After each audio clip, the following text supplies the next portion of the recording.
British, well, most of us anyway, will maintain that we make the best off-road cars in the world. But if you go to Japan, they'll tell you that they do. So what I've done is come to a neutral country which has some great off-road driving. And with the help of some neutral judges, we're going to settle this thing once and for all. For centuries, the camel has reigned supreme in the Arabian desert. It's economical, it's entirely fitted out with leather upholstery, and the ventilation is very good. But as usual, man thinks he can do better.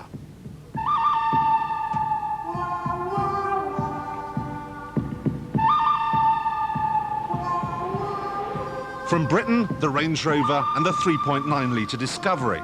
And from Japan, the Nissan Patrol, the Toyota Land Cruiser and the Mitsubishi Shogun. We wanted to find a winner over the steep banks and in the soft sand, which is as hard for a car as the sticky mud we're more used to in Britain. The judges were a group of locals and expats who spend their lives driving around the desert, sometimes because they need to go somewhere where there is no road, and sometimes, like now, because it's there and because it's damn good fun.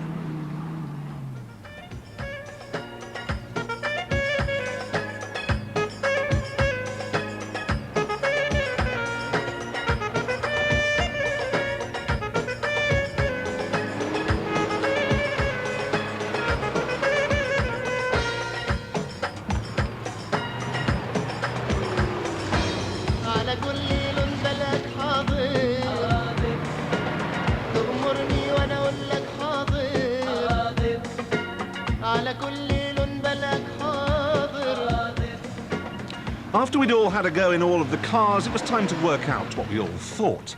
Besides, the camels were getting frightened. Mohammed Matta is a rally driver who normally has his pedal welded to the metal, but the Discovery, it seems, was too much even for him. The Discovery, I was very impressed with that car. I didn't expect it to be...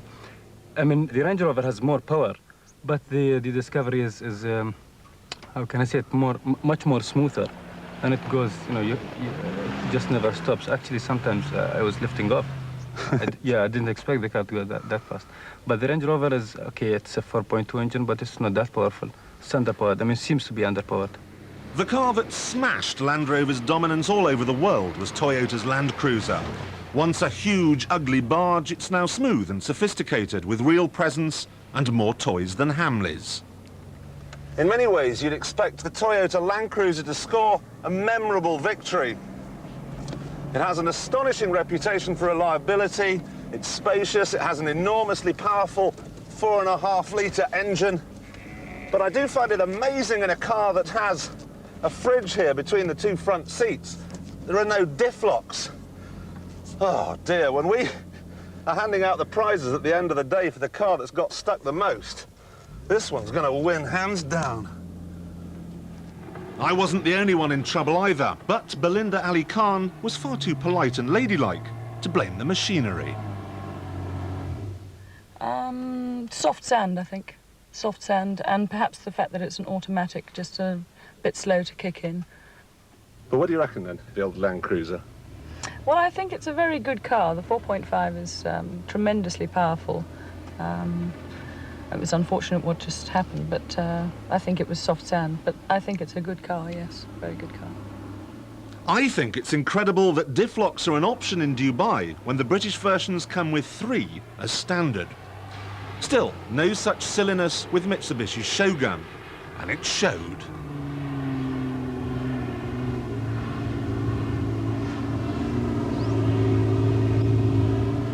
I really am very impressed, because the Land Cruiser couldn't get up the slope and this just romped up it. Yeah. Is that diff locks? I think probably is. In this sort of stuff, yes. The soft sand, you need as much, you need as many of the wheels gripping as can grip, and the diff lock helps that. No, I was amazed. And it's even quite comfortable when you're landing from 30,000 feet. Yes, but on its side. No, stop. John Watts, like me, likes Range Rovers, which is why he owns 3, one to go with each of his houses. This one was different, though, because it's the new long wheelbase version with air suspension. However, it still has the old Range Rover problem. John, dear boy, not only are you stuck, but also this has come off the front of your car. which is embarrassing, yeah? Well, it's not really embarrassing to me. It may be to the manufacturer here. It tends to be something that happens quite frequently here. So it'd be this ridiculous, surely, to offer a car that's going to be driven in the desert with all this gubbins on the front. Well, in fact, no, I was taking the bumps a little bit quicker than I normally would. This car tends to be a little bit heavier than the ordinary one, the 98-inch wheelbase. For that reason, you have to hit the bumps a bit faster to maintain road speed. Yeah, well, we're going to need some glue now, John. I'm afraid that's going to be your department. I'm going back to work. OK, so Range Rovers are at their best on the road, where their arrogant, upper-class superiority shines through. But what about out here? What about the ultimate desert vehicle? It really did seem that the Nissan Patrol would not be bettered. Mohammed, I've been out in Dubai, what, for a week now. Everybody's telling me that the Patrol is the best off-road car of them all. Well, I mean, if you are really going off-road all the time, I mean, if you don't need the car for, I mean, if you're not driving on motorways or something like that, I mean, the car is good. It's very powerful. It has plenty of torque, and, you know, just the car never stops if you know how to drive the car, of course. And it's, you know, seems to be one of the best cars here. Now remember, he liked the Discovery, but he didn't like it as much as I did, and that was a surprise. I've always thought of the Discovery as a sort of poor man's Range Rover, but out here it's knocking its big brother into a cocked hat. And the reason is simple: ride comfort. You have to drive fast in soft sand, so you skim over the surface, and that, in the other four cars, was deeply uncomfortable. I argued this point as we considered a verdict at the traditional Uzi, a picnic of whole roast sheep stuffed with fruit and nuts. But I was told quite firmly that comfort is not as important as traction, and that neither is as important as sophisticated air conditioning, something old Range Rovers used to fall down on. It's most important here. Yeah. Especially for, you know, the back passengers or rear passengers. They only did this in the Range Rover this year. And that's why everyone was buying different cars, I mean, Japanese cars. I think it's a great all-round car, and it's got bags of prestige here. It handles well.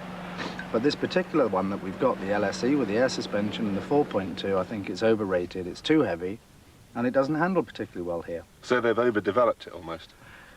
Yeah, you could say that for this application. And that spoiler will always mean endless trips to the dealer, a problem you don't have with the Patrol. I had mine for last 3 years, and I had about 200,000 kilometers on it, and I have no problem with it. I never stopped in it, and Hasn't the dashboard fallen off yet? not yet. Right. Well, I'm afraid they won't be dissuaded. They like the new Discovery very much indeed, but they say the winner is the Nissan Patrol. It's probably fair to say that the Patrol is 5 or 10% better than the Discovery off-road, but on it, the Discovery is better by 50 or 60%. And then there's the question of style. You cannot turn up at a yacht club in a Nissan Patrol because everyone looking out of the window will laugh at you. People out here agree, when it comes to class, you have to buy British. Well, British-ish.